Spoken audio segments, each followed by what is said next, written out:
नमस्कार, सुस्वागतम. मी आरती गुप्ते. आज मी तुमच्यासमोर सौ विभा कर्णिक यांनी लिहिलेलं, मराठी भाषेला लिहिलेलं एक पत्र सादर करणार आहे. आज तुम्हा सर्वांना मराठी भाषा दिनानिमित्त खूप खूप शुभेच्छा देऊन मी हे पत्र तुमच्यासमोर सादर करत आहे. मला तर खूप भावलं आणि तुम्हालाही आवडेल. जरूर कॉमेंटमध्ये तुम्ही सांगा तुम्हाला कसं काय वाटलं हे पत्र. लेखिका आहेत सौ विभा कर्णिक. ऐकूया तर. प्रिय मराठी भाषा. प्रिय मराठी भाषा, साष्टांग नमस्कार. तुला पत्र लिहिताना मन अगदी भरून आलंय. शब्दांनी भरभरून प्रेम व्यक्त करावंसं वाटतं, पण तरीही असं वाटतं की शब्द अपुरे पडतील.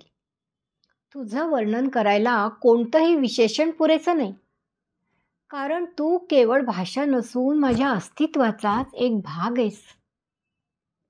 बालपणापासून आईच्या मायेच्या कुशीत तुझे सुरेल स्वर ऐकले. तुझ्या लहानशा गोड शब्दांनी माझ्या बोलण्याची सुरुवात झाली. तुझ्या गोष्टींनी, बडबड गीतांनी आणि ओव्यांनी माझं बालपण फुलवलं. आईच्या ओठी असलेली तुझी गोडी लंगड्या शब्दांना अर्थ देत गेली आणि मी हळूहळू तुझ्यातच बहरत गेले. शाळेत तुझा गंध अधिकच खुलला. बालकवी, केशवसूत, कुसुमाग्रज, पु ल, वपू, शांता शेळके ह्यांचे शब्द माझ्या हृदयाला भिडले. तुझ्या गोड ओघवत्या लयीनी मला जग पाहायला शिकवलं. अमृतवाणीसारख्या तुझ्या कविता ऐकताना डोळ्यात नकळत पाणी यायचं आणि पुलंच्या विनोदावर हसता हसता मन मोकळं व्हायचं. तू केवळ गोड भाषा नाहीस, तर रणशिंग फुंकणारी, क्रांतीची चेतना जागवणारी शक्ती आहेस. तुझ्या शब्दातून लोकमान्य टिळकांनी स्वराज्य हा माझा जन्मसिद्ध हक्क आहे हा नारा दिला. तुझ्याच लेखणीने सावरकरांनी क्रांतीची ज्योत पेटवली. तुझ्याच शौर्यगाथांनी छत्रपती शिवराय, बाजीप्रभू, तानाजी मालुसरे ह्यांचे अजरामर पराक्रम आजही आमच्या हृदयात जिवंत ठेवले.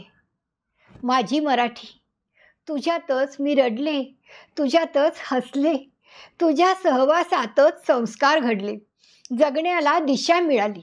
तुझ्याशिवाय माझं अस्तित्वच अपूर्ण आहे. पण हल्ली बघते, तुझ्या सान्निध्यात वाढलेल्या कित्येक जणांना तुला मागे सारून इंग्रजीच्या दिशेने धावायचे. तुझ्या शब्दांना कमी लेखलं जातं, तुझ्या अस्मितेवर घाव घातले जात आहेत. पण काळजी करू नकोस, कारण अजूनही लाखो हृदयांमध्ये तुझी जागा आहे. अजूनही तुझ्या प्रेमात वेडे होणारे लोक आहेत. अजूनही तुझ्यावर लेखन करणारे, तुला जपणारे आणि तुझ्या गोडव्यावर प्रेम करणारे लोक आहेत. आणि मी त्यापैकीच एक. मराठी, तुझे उपकार आमच्या प्रत्येक श्वासात आहेत. तुझ्या सन्मानासाठी, तुझ्या अस्तित्वासाठी आम्ही नेहमी उभे राहू. शतशः प्रणाम. तुझं लेकरू. लेखिका विभा कर्णिक आणि सादर करती आरती गुप्ते. धन्यवाद.